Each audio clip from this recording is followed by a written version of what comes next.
Bismillahirrahmanirrahim. Assalamualaikum warahmatullahi wabarakatuh. Alhamdulillah wassalatu wassalamu ala Rasulillah wa ala alihi wa sahbihi wa man walah wa ba'd.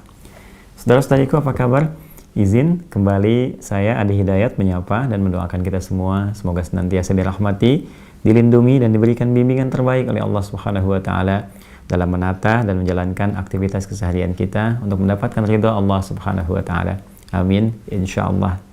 Teman-teman, mohon izin kami telah mencoba untuk mengeksekusi berbagai hal yang teman-teman titipkan kepada kami, khususnya terkait dengan persoalan haji yang telah kita ketahui bersama, banyak didiskusikan di ruang publik, menjadi isu, dan juga pembahasan-pembahasan yang kita harapkan keseluruhannya dengan positif thinking, husnudzan kita kepada Allah Subhanahu wa taala yang memberikan keleluasaan pada kita untuk berdiskusi.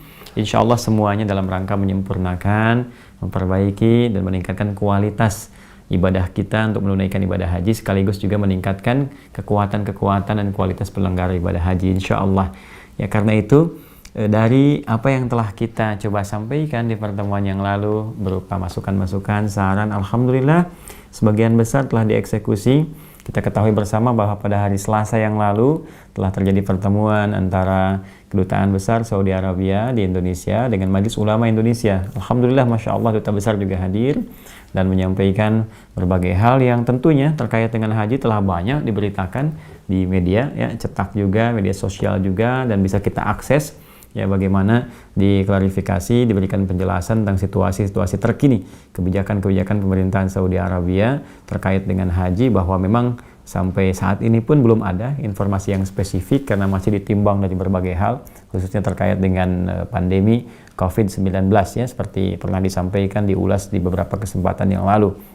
Alhamdulillah itu terjadi, jadi setidaknya bisa memberikan gambaran-gambaran kepada kita tentang situasi haji secara global, jangankan di Indonesia, ya, secara global pun tentunya ada hal-hal yang menjadi pertimbangan spesifik bagi kerajaan Saudi Arabia sebagai penyelenggara di ranah internasional terkait dengan pelaksanaan ibadah haji.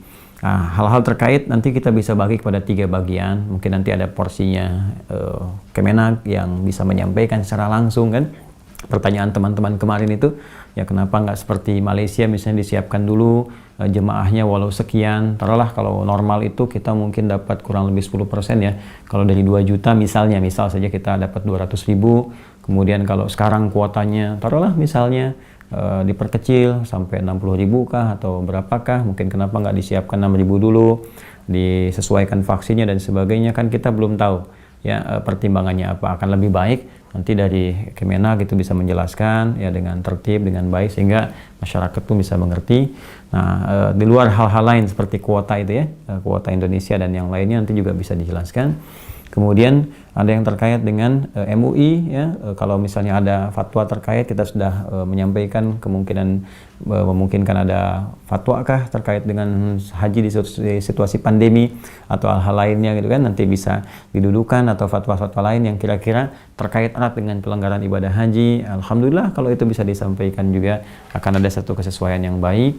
Kemudian BPKH nih teman-teman, yang banyak ramai juga, ya, diskusikan, dibincangkan, dan saya kira juga banyak hal yang sesungguhnya tidak terkait berkelindan, gitu, ya, dengan penundaan. Saya lebih senang menggunakan istilah penundaan dibanding pembatalan, karena kalau pembatalan mohon izin di Kemenak, ya, mungkin ini usulan kalau diterima alhamdulillah, tidak mengapa, toh ini hanya ranah diskusi saja.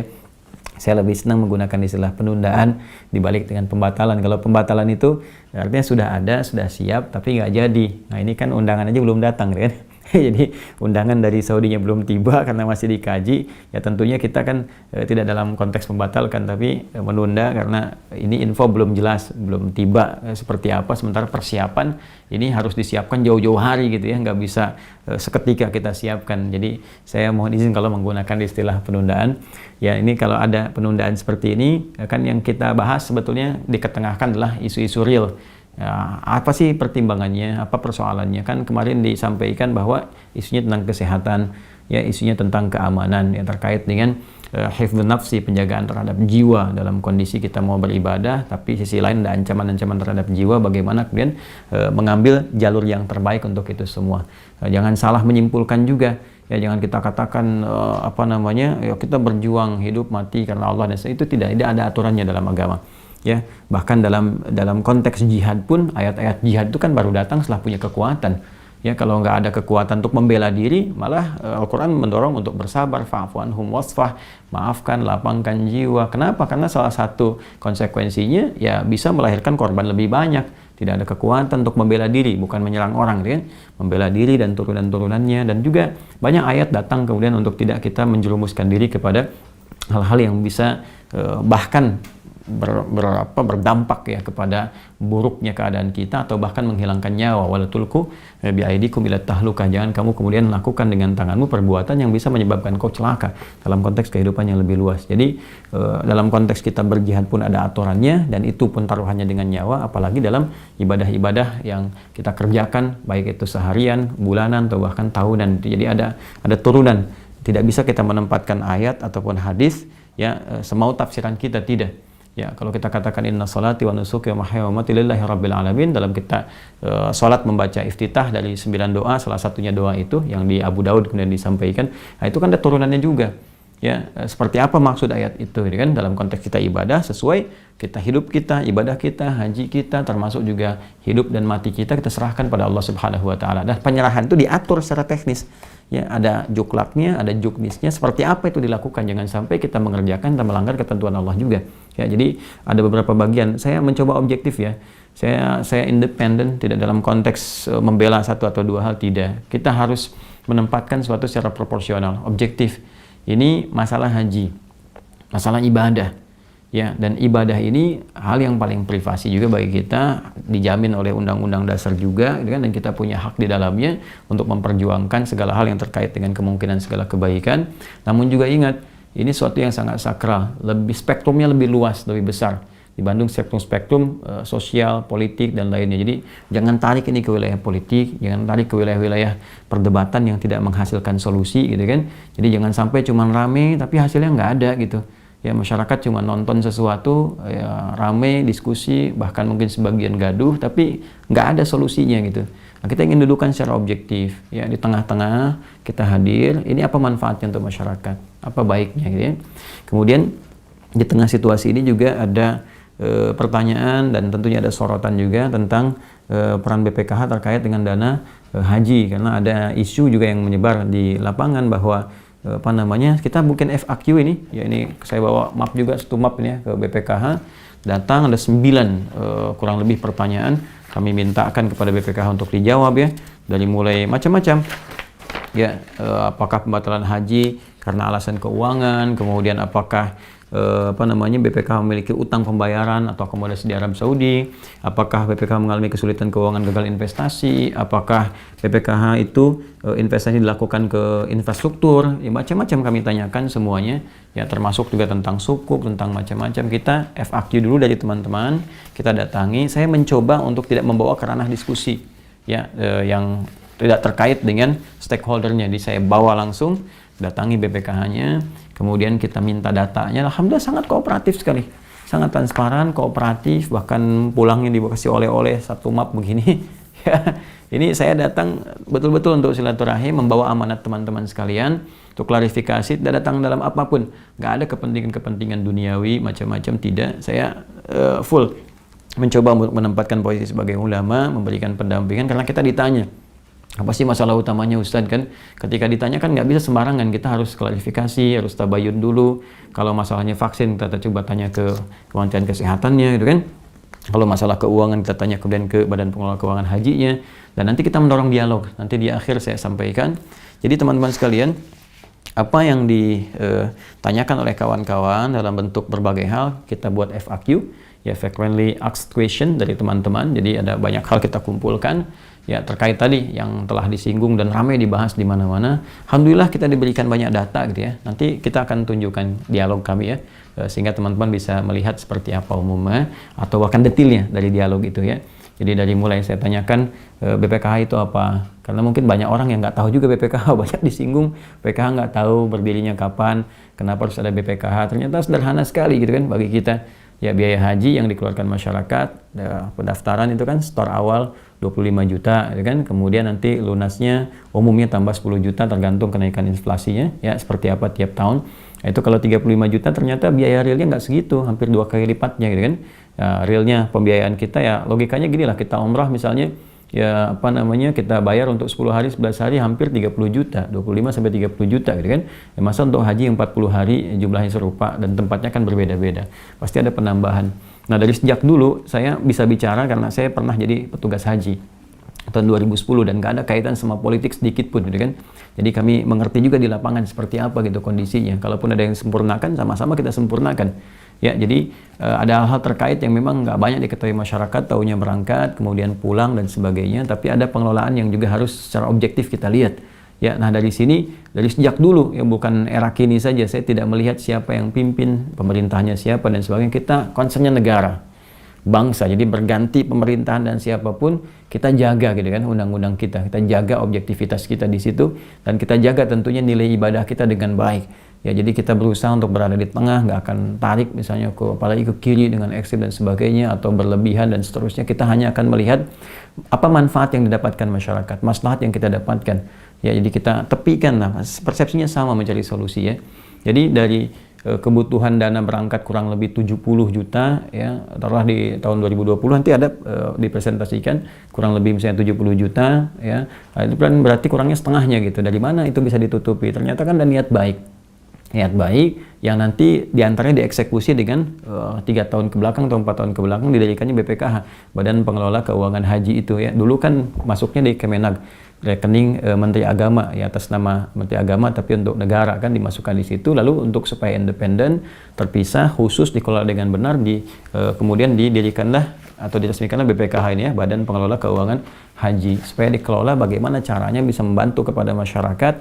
Dana yang 35 juta ini bisa tidak banyak beban di jemaah hajinya, sehingga dikelola, ada manfaatnya, ada hasil dari kelolaan itu disubsidikan ke situ, sehingga setiap jemaah yang berangkat harusnya bayar 70 juta sampai 80 misalnya kurang lebih, itu hanya bayar sekitar setengahnya saja, diusahakan demikian. Maka itu yang terjadi selama ini. Nah BPKH ini yang mengelola, tentunya saya sudah banyak tanyakan seperti apa, ini juga berjalannya tidak sembarangan ya. Tentunya kalau saya sih mendorong datang ya, semua duduk gitu ya. Bahkan di akhir saya usulkan coba duduk semua stakeholdernya, termasuk teman-teman yang diskusi kan di ranah publik yang terbuka, karena ada hal yang tidak perlu dikonsumsi oleh masyarakat awam ya, apa namanya, yang berpotensi gaduh gitu ya, berpotensi tidak dapat apa-apa dari itu semua ya. Lebih baik kita energinya dipakai untuk satu tujuan bersama, bagaimana memfasilitasi masyarakat mudah untuk haji, maslahatnya ada, nyaman, dan turunan-turunannya ya. Kalau kita ingin bahas misalnya ada usulan-usulan, kenapa tadi sempat saya tanyakan juga ya, kenapa nggak dibikin investasi di hotel saja misalnya kan, atau misalnya tempat-tempat strategis dan sebagainya. Ternyata Masya Allah ya, dari semua bingkai program BPKH ini spiritnya adalah spirit keislaman dikonsultasikan dengan MUI. Jadi setiap kali akan, misalnya di sini ada tentang sukuk ya, saya tanyakan misalnya kenapa harus diinvestasikan kepada SBSN, Surat Berharga Syariah Nasional misalnya kan.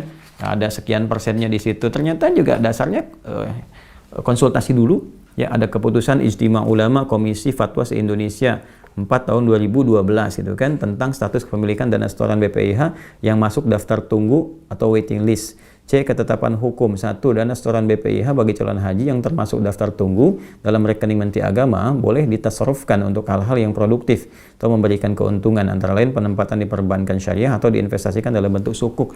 Ini jadi saya ingin sampaikan begini, bahwa di BPKH dari apa yang tadi kita diskusikan gitu kan, menyampaikan bahwa semua kebijakan dikonsultasikan dulu, ada MUI-nya, ada macam-macam dan sebagainya, lalu mereka mengelola saja.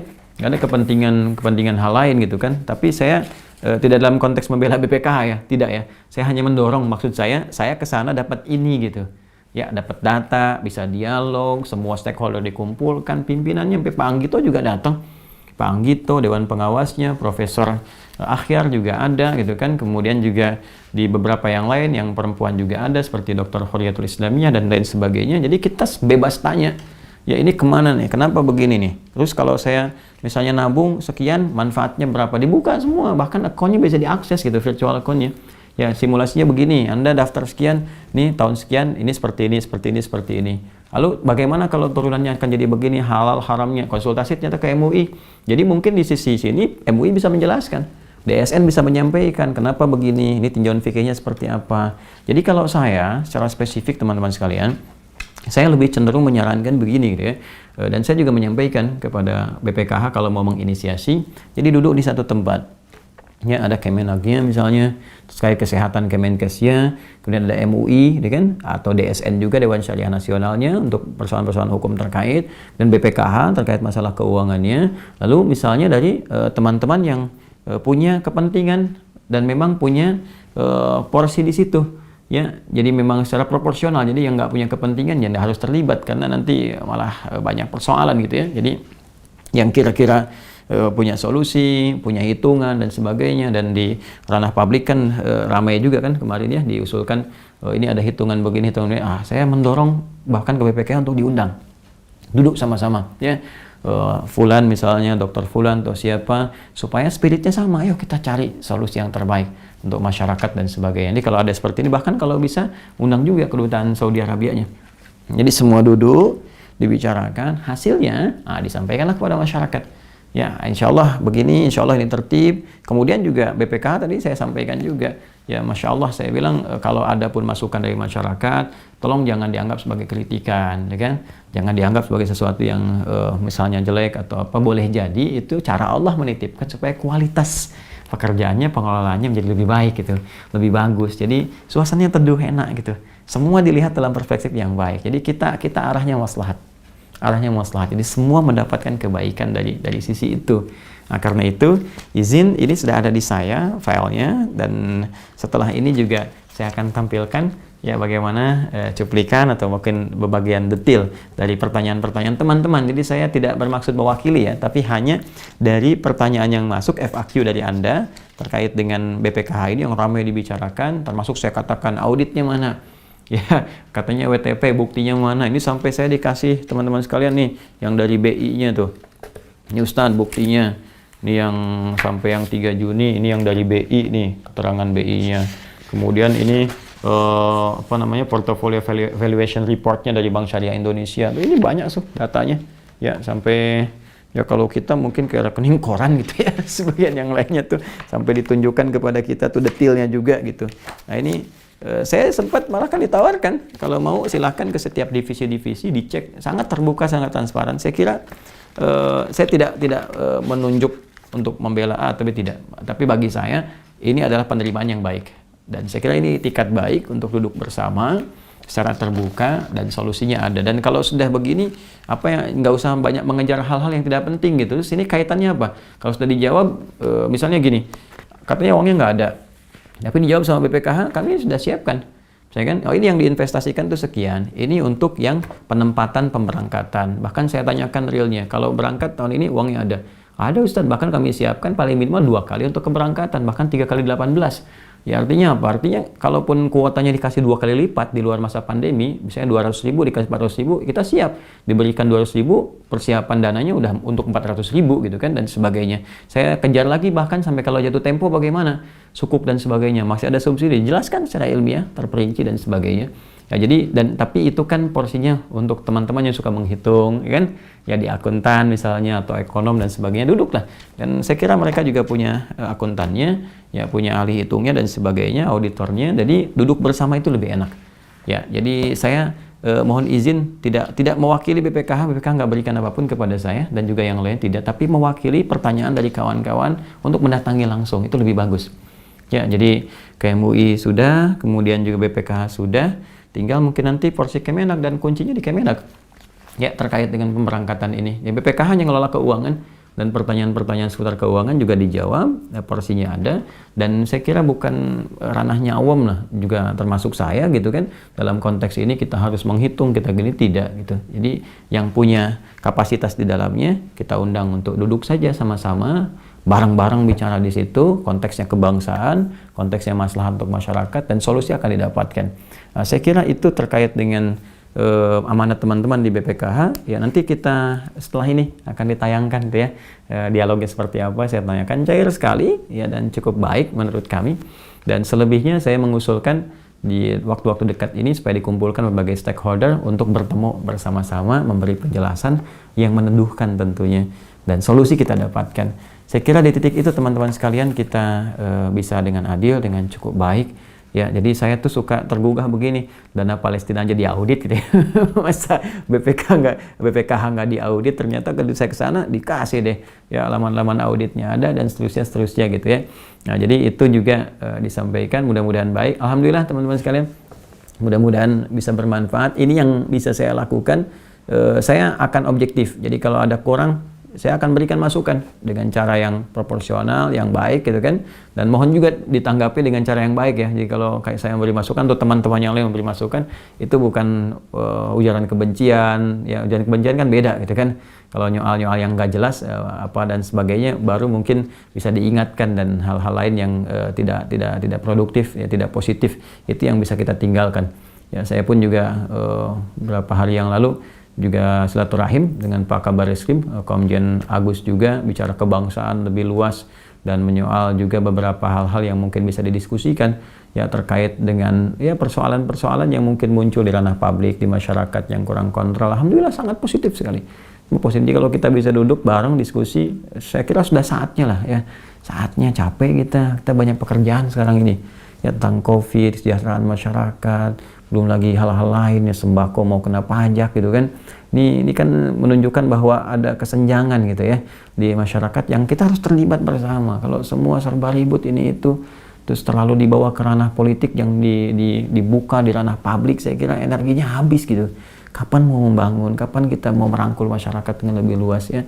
Saya kira semua harus positif, perbaiki diri, evaluasi semuanya, istighfar pada Allah Subhanahu wa taala, dan cintai misi kita untuk pada segala hal yang baik-baik si Allah Subhanahu wa taala, dan mohon adil juga ya.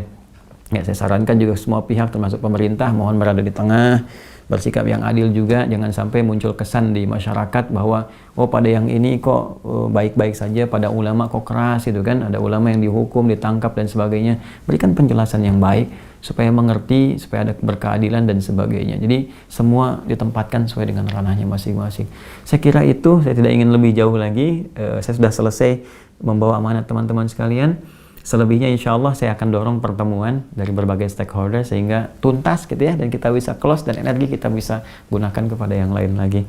Teman-teman, itu yang saya sampaikan. Berikut nanti dialog yang terjalin kami di BPKH, semoga bermanfaat dan tugas saya selesai untuk menyampaikan amanat teman-teman sekalian dari FAQ, kurang lebih ada 9 pertanyaan. Terima kasih, mohon maafkan saya. Semoga Allah senantiasa melindungi kita semua, tidak ada maksud apapun. Ma uridu illal islah mastata'at. Enggak ada satupun motif niat kecuali hanya untuk menghadirkan kemaslahatan semampu yang saya bisa lakukan. Ya, kemudian kami bertawakal pada Allah Subhanahu wa taala, dan Allah Maha menilai segala apa yang kita niatkan. Subhanakallahumma bihamdika asyhadu an la ilaha illa anta astaghfiruka wa atubu ilaik. Assalamualaikum warahmatullahi wabarakatuh.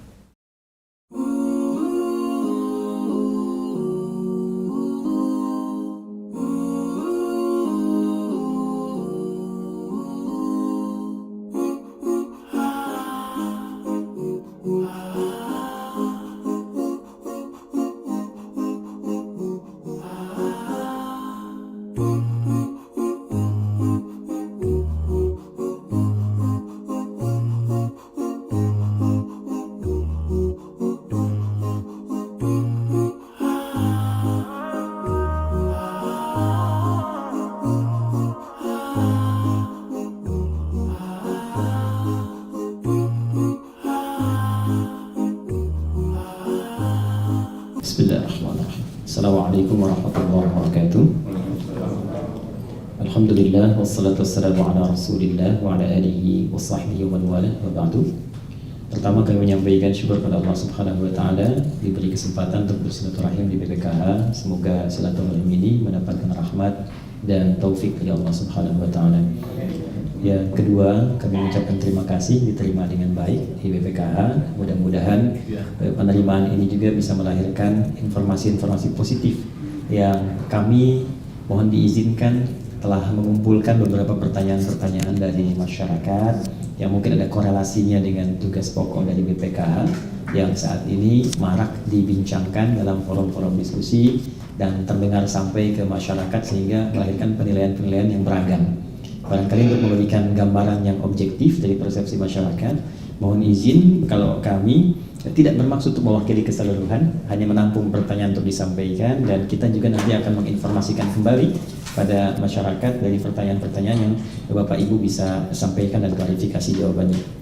Yang pertama, di sini ada pertanyaan dari masyarakat, apakah pembatalan haji di tahun ini 1442 Hijrah 2021 Masehi karena alasan keuangan haji, yang di sebagian ada yang menilai bahwa ini uangnya sudah nggak ada nih, ya pantas hajinya nggak jadi berangkat.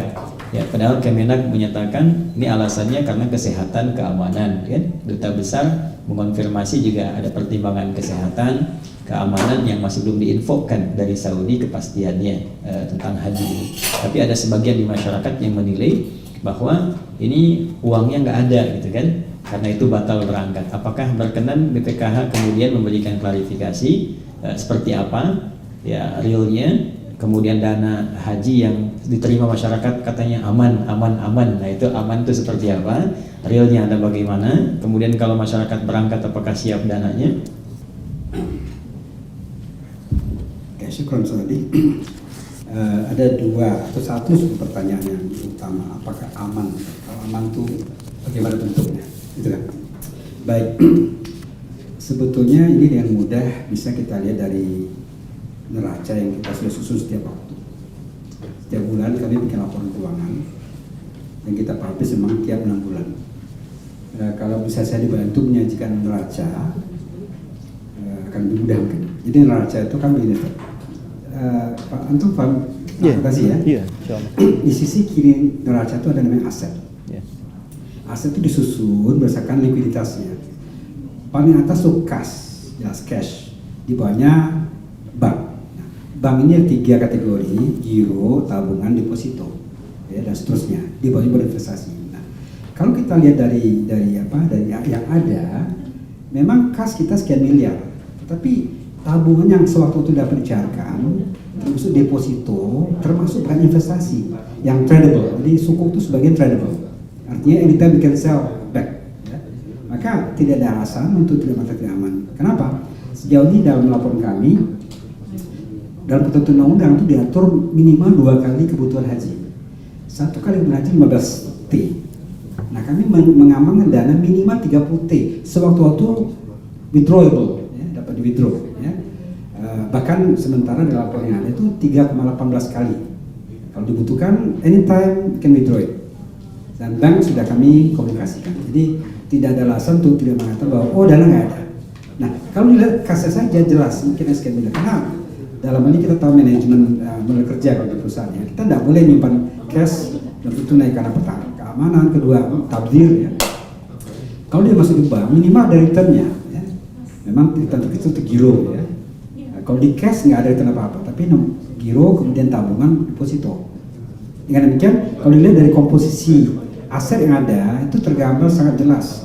Ada dana tunai, ada dana tunai di kantor, dana tunai di bank, ya, berupa giro yang sobat tadi bisa cairkan, kemudian ada tabungan dan deposito yang kesemuanya withdrawable dalam batasan tadi minimal 2 kali, tapi kami jaga 3,18 kali. Sehingga demikian kalau kita bicara aman dalam arti bahwa dia liquid, insya Allah sangat liquid. Jadi no doubt, la raiba fi, bahwa dana tidak mungkin cairkan. Di komunikasi dan kami pengawas tiap bulan minta laporan dari BP. Saya yang kebetulan megang akuntansi, tiap bulan minta laporan untuk kita evaluasi. Ya, sejauh mana rasionya terjamin pada. Ketika rasio alhamdulillah belum pernah terjadi, tapi kalau ada rasio yang katakan mendekati titik-titik yang kurang bagus, kita akan warning ke BP. BP ini rasio sudah kurang bagus. Nah, jadi ada mati bahkan. Untuk itu kan setelah dapat laporan kami tiap bulan ada ragam. Ragam itu rapat gabungan antara DP dan Dewas. Dewas dan BP. Di situ kami membahas isu strategi sampai isu keuangan. Kira-kira itu saja. Kita lanjut mungkin ke bagian yang kedua nih Pak. Apakah BPKH khususnya gitu ya, Di sini diambil ada pemerintah atau Kemenag atau BPKH memiliki utang pembayaran pelayanan akomodasi di Arab Saudi. Oh ini jangan-jangan nggak dikasih kuotanya karena belum bayar gitu kan? Ada utang-utang di sana. Itu ada isu juga. Walaupun sebetulnya duta besar sudah klarifikasi ini, bukan terkait dengan itu. Tapi mungkin BPKH bisa memberikan penjelasan singkat dan padat, Pak. Baik, terima kasih. Seperti sudah kita ketahui bahwa persiapan haji itu kan lebih kurang 8 bulan sebenarnya dalam kondisi normal ya. Disitulah teman-teman Kemenag mulai booking hotel, bla bla bla. Dan sebagian hotel itu minta dibayar di muka. Jadi sebelum kita datang, semua udah fully paid. Ya, memang masih ada kemungkinan kekurangan yang akan dibayar sampai dengan masa haji. Jadi demikian dapat dipahami bahwa tidak ada kita punya hutang kewajiban yang harus dibayar. Ya, walaupun itu lewat Kemenag, tapi kami kan store Kemenag yang bayarkan. Nah, dan penting ditegaskan bahwa baik Kemenag maupun BPK itu diaudit. Kalau sampai timbul utang seperti itu BPK akan teriak-teriak. Jadi oleh karena itu dapat dipastikan insya Allah ya, tidak ada beban utang yang tertinggal di sana. Karena nggak mungkin, dan ini menyangkut nama baik, kalau sampai ada utang, mesti tahun depannya ribut. Pihak hotel, pihak macam-macam di sana tidak akan memberikan kesempatan lagi. Nah selama ini terbukti tidak ada klaim itu, ya sehingga insya Allah tidak ada utang yang tertinggal yang belum dibayar. Sehingga kita bisa lihat juga derajat tidak muncul itu. Ya. Dan lagi saya tegaskan bahwa ada audit yang kadang dikunjungi oleh Kemenag dan BPK sampai ke Saudi untuk memastikan bahwa memang tidak ada utang. Nah sekarang Pak, lanjutannya ini ada yang bertanya lagi kan? Ya. Nah, ini kemana diputarnya? Nah, apakah yang ramai kan sekarang infrastruktur gitu kan? Ya. Nah itu, apalagi katanya di infrastrukturnya diinvestasikan di tempat-tempat yang mohon izin seperti satu tempat tersendiri di Indonesia yang itu sebetulnya bukan Muslim, nah udah dikaitkan ke yang lain-lain gitu kan? Nah sementara ini dananya punya orang Islam gitu kan? Nah ini yang mungkin dijawab supaya kita lebih agak singkat padat, apakah benar dana itu diinvestasikan oleh BPKH di infrastruktur? Ya. Dan mohon izin sebelum diteruskan, seperti apa pola pengelolaannya dan diinvestasikan di mana? Dalam bekerja, kami tentu tidak mungkin keluar dari aturan yang ada. Di Undang-Undang 34 tahun 2014 itu diatur bahwa pola investasi kita ada dua. Satu penempatan dengan batasan 30% di perbankan syariah, itu pun bank syariah terpilih, tidak semua bank syariah. Sisanya investasi. Investasi itu ada di 3-4 pola ya. Satu penempatan di perbankan syariah, deposito dan sebagainya. Kedua dalam surat berharga syariah, saham atau sukuk syariah. Kemudian investasi emas di batas 5%. Investasi lain-lain dalam luar negeri ya, sisanya. Nah, jadi selama ini memang karena masih baru di penempatan bank nggak ada masalah ya. Kita pilih bank terbaik yang ada sesuai dengan ketentuan, kita invest, kita place di sana 30% lebih kurang. Nah, sisa investasi.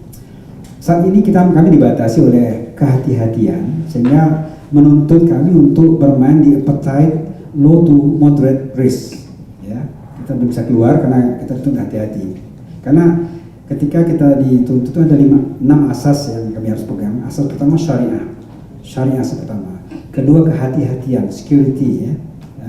Ketiga asas manfaat, artinya ada nilai manfaat atau profitability. Kemudian ada asas namanya nirlaba, bahwa laba dihasilkan bukan untuk equity tapi kembali pada jamaah. Semua laba dihasilkan kembali di jamaah. Keempat atau seterusnya ada accountability dan transparansi. Nah ini asas-asas diatur undang-undang ya, 6 poin tadi. Soalnya syariah paling tinggi, kehati-hatian atau security, kemudian nilai manfaat yang optimum ya, nah, terusnya sampai pada tadi transparansi. Dari itulah kami belum menyusun. Jadi secara agak jauh saya sebut, kami punya namanya Renstra 5 tahun.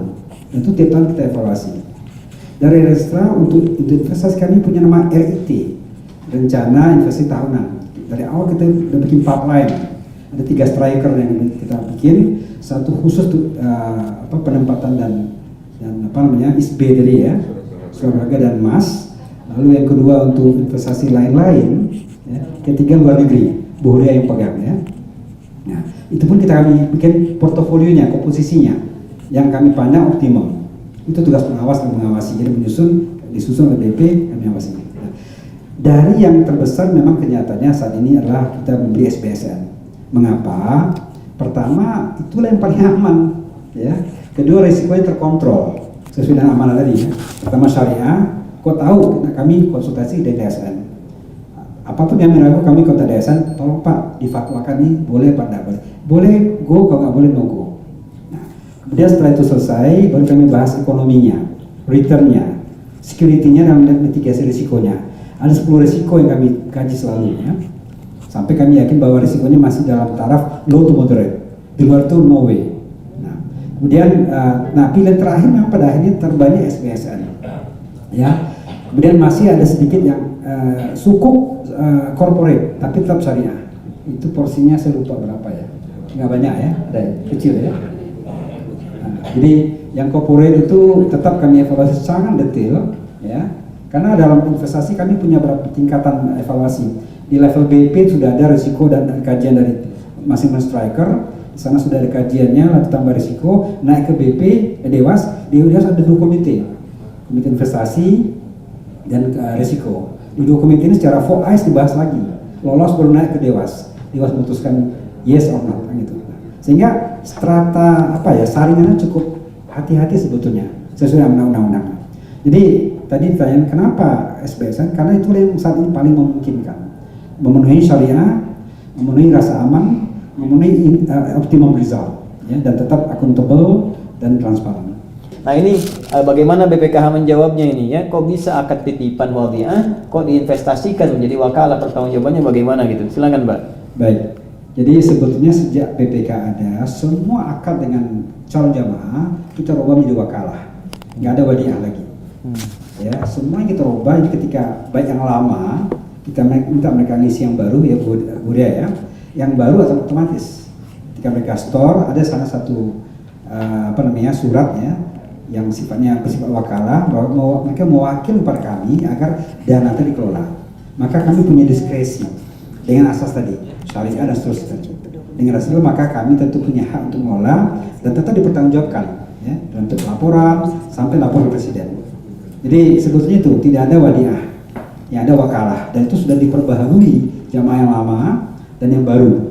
Yang lama kita diadakan ulang, yang baru otomatis dia pakai form baru. Dan ini pun kami konsultasikan ke DSN. Pilihan wakalah itu bukan pilihan kami. Kita sudah konsultasi di awal kami ada, kita minta bahkan ke Muhammadiyah dan NU, Bahasul Asli membahas, Tarjih membahas, ya, dan dilengkapi dengan Mas Lama. Mereka bertiga sepakat bahwa yang appropriate, yang pas wakalah. Nah kami pakai sebagai dasar. Kenapa tidak diinvestasikan seperti misalnya buat hotel ya di Mekah, di Madinah yang mungkin sebagian negara melakukan itu? Ya, silakan Pak. Baik, makasih. Impian itu sudah lama kita miliki. Tetapi kita harus paham bahwa Mekah, KSA, Melaka sedang itu punya aturan bahwa untuk di kota suci Mekah dan Madinah itu tidak boleh orang asing investasi langsung, ya, yang mungkin partnership. Dan kami sudah coba sebetulnya, walaupun sampai detik ini belum bisa kita implementasikan secara pasti, tapi kajian sudah berlangsung. Sudah ada beberapa proposal ya Bu Riah yang masuk. Kalau boleh saya sebut beberapa, punya Diafa itu punya 14 tower ya. Ada beberapa lah ya, kendaraan dengan yang nggak usah sebut nama lah ya, adalah grup dan sebagainya ya. Ya semua itu sudah kita pelajari, kami sudah berkunjung, kemudian sudah kami kaji. Nah memang ada yang belum clear, artinya kami masih perlu pendalaman data sampai kami yakin. Jadi untuk memiliki hotel nggak mungkin, ya kecuali ada aturan baru berubah. Ya. Tapi untuk kerjasama dimungkinkan. Saya kira Bu Ria sudah banyak melangkah ya. Untuk satu hari akan terlihat di satu hotel tulisan BPKH nanti insya Allah ya. Ya itu dalam semoga aja dalam waktu dekat bisa kita wujudkan, walaupun ini juga ada risiko.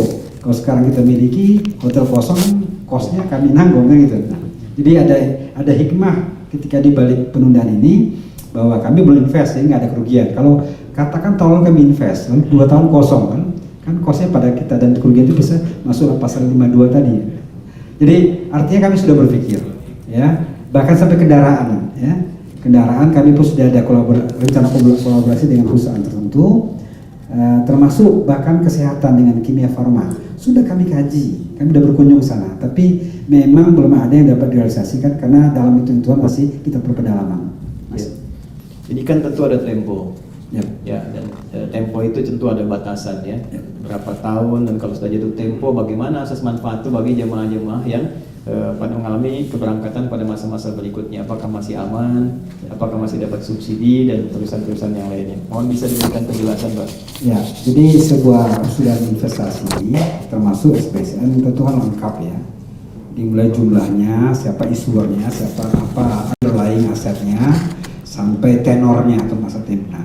Tentu tenor juga bervariasi ya, dari yang pendek sampai agak panjang. Nah, itu kami susun dalam suatu portofolio yang kami yakini bahwa tiba saatnya kita pakai itu akan cair. Termasuk bahwa kami memilih terakhir ini memang yang tradable, yang dapat diperjualbelikan. Sehingga kalau mamanya suatu dibutuhkan, itu suku dapat dijual pada pasar, sehingga uang menjadi cair kembali. Jadi temponya macam-macam memang. Saya tidak hafal, mungkin Pak nanti bisa bantu menambahkan variasi tempo. Jadi yang terpendek 2 tahun nggak ya? Setahun yang terpendek ya. Yang terpanjang ada sampai 30-an tahun, 27 tahun. Tapi sudah kita atur sebagai rupa, sehingga jangka panjang tadi bahwa kami sudah bisa memperkirakan kapan kebutuhan, kapan dia akan cair. Sejauh 4 tahun ini alhamdulillah belum ada yang default ya. Itu kami pantau, insya Allah alhamdulillah belum ada default, baik untuk pencairan maupun dari yield atau hasilnya. Baik, 2 terakhir barangkali Pak Ibu sekalian. Yang 2 terakhir ini, satu ini agak juga ramai, bahkan ada yang dibikin tagar. Baik, tentang audit ini. Oke. Seperti apa gambaran objektifnya kepada masyarakat sehingga masyarakat juga mengetahui dengan baik. Silakan Pak. Jadi fungsi audit kan untuk meyakinkan siapapun pembaca laporan bahwa laporan itu apa adanya, sesuai dengan aturan yang ada. Nah, kami punya 3 level sebetulnya ya. Internal yang paling bawah Bu Hadiati, beliau interauditor kami dan ex orang BPK ya, yang bergabung alhamdulillah dengan pengalaman panjang ya, Dr. Hadiati. Di level yang lain kami punya komite audit ya, di bawah Dewas, ada 5 orang ya, yang juga melakukan proses audit internal ya. Nah di atas itu lagi adalah BPK, karena ini lembaga negara, maka kami di BPK setiap tahun alhamdulillah sejak awal diaudit sampai dengan yang hari ini belum keluar ya 2020, yang 2 pertama WTP itu wajar tanpa perkecualian. Jadi ada 4 level opini dalam audit itu. Yang tertinggi namanya bahasa Inggrisnya unqualified opinion, bahasa kitanya wajar tanpa perkecualian. Artinya di auditor mengatakan bahwa sajian laporan kami itu sudah dibuat wajar sesuai aturan main, tidak ada penyimpangan apapun secara material ya. Sehingga ini soalnya menjamin bahwa dana ini atau laporan kami memang layak dibaca, layak dipercaya, dan layak dianalisa. Nah, tambahan saja bahwa saya mantan auditor dulu masa muda ya. Kami melihat bahwa keseriusan BPK cukup tinggi. BPK masuk mulai Desember biasanya. Desember kita masuk untuk tahun yang bersangkutan. Itu akan berakhir dari Mei atau Juni. Untuk tahun 2020 ini masih kami tunggu hasil auditnya, sudah finishing. Mudah dalam pekan ini akan keluar, tapi karena belum keluar kita nggak bisa komen ya. Jadi perlu kita bahwa dari DAU misalnya ada dana kemaslahatan kita bagikan free untuk asnaf tertentu, itu pun diaudit oleh BPK. Jumlahnya nggak besar ya, miliaran rupiah. Itu pun diaudit sampai kunjungan ke site kan, untuk memastikan bahwa dana sampai ke sana dibangun sesuai dengan kontrak atau dibeli sesuai dengan proposal. Untuk itu kalau sekiranya ini sebagai penutup, kami misalnya menginisiasi bersinergi bekerja sama juga dengan BPKH sebagai closing statement misalnya kepada publik, pada masyarakat, kita undang nih dari Kemenagnya ya, kemudian dari Kemenkyu-nya, dari Kemenkes-nya, lalu kemudian ada misalnya dari pihak kedutaannya juga, dari MUI ya, termasuk DSN-nya yang fatwakan, dan juga kawan-kawan yang terlihat memberikan masukan yang mungkin itu positif. Saya kira akan bagus juga kalau diucapkan terima kasih kepada yang demikian tanpa harus berkonfrontasi ya, kita terima misalnya masukan-masukannya kalau memang tepat, kalau memang ada yang kurang tepat BPKH bisa menjelaskan ya dengan skala terbatas dan diinformasikan semua kepada publik dengan jelas. Saya kira itu Pak dari kami. Ya tentu dengan senang hati, ini ide bagus sekali ya menurut saya, ide yang brilian untuk tabayun total ya, dan melibatkan semua pihak yang terkait. Mewakili Dewas dan BP saya kira dan Budia ya, kami sangat senang Bu ya dengan ide itu. Ya, saya kira Itu yang mohon izin kami klarifikasikan kepada Bapak Ibu sekalian di BPKH. Setelah ini saya sih menyarankan pada BPKH istirahatlah dengan tenang. Bekerjalah dengan nyaman. Iya. Dan proporsional saja gitu. Proporsional saja. Yang penting tanggung jawab sudah jelaskan. Kita tidak dihukumi dengan persepsi orang. Ya, ibadi khalaqtuka lil ibadati fala tal'ab wa qasamtu laka rizqaka fala tat'ab. Ya, hambaku aku ciptakan kau untuk ibadah. Jangan terlalu banyak permainan-permainan, jangan terlalu lelah. Bahkan untuk merumuskan kehidupan. Kalau memang tupoksinya di situ, itu saja. Kalau sudah selesai, kita tidak dihisap untuk menilai opini orang lain. Ya, saya kira itu Pak. Terima kasih Ustaz Rahmat, terima kasih Pak Afia, Pak Emin, Ibu semuanya. Dan ini ibu yang paling bebas ya, hurriyah ya. Udah lepas bebas. Jazakumullah khair ala hadhil fursah al-karimah. Terima kasih banyak. It's an honor for me to be here in front of you all today. It will be crystal clear, I think, to inform to public, ya, inshallah. After this moment, I will inform also to the people in Indonesia, especially. So it will be crystal clear to all of us, inshallah, ya. Dan ya, may Allah bless us, ya, dan semoga Allah berkahi kita semua. Terima kasih Bapak Ibu sekalian. Dengan segala hormat kami menyampaikan doa terbaik. Dan orientasi kami tetap satu, yaitu kemaslahatan untuk semua. Terima kasih. Subhanakallah bihamdika asyhadu an la ilaha illa anta astaghfiruka wa atubu ilaik. Assalamualaikum warahmatullahi wabarakatuh.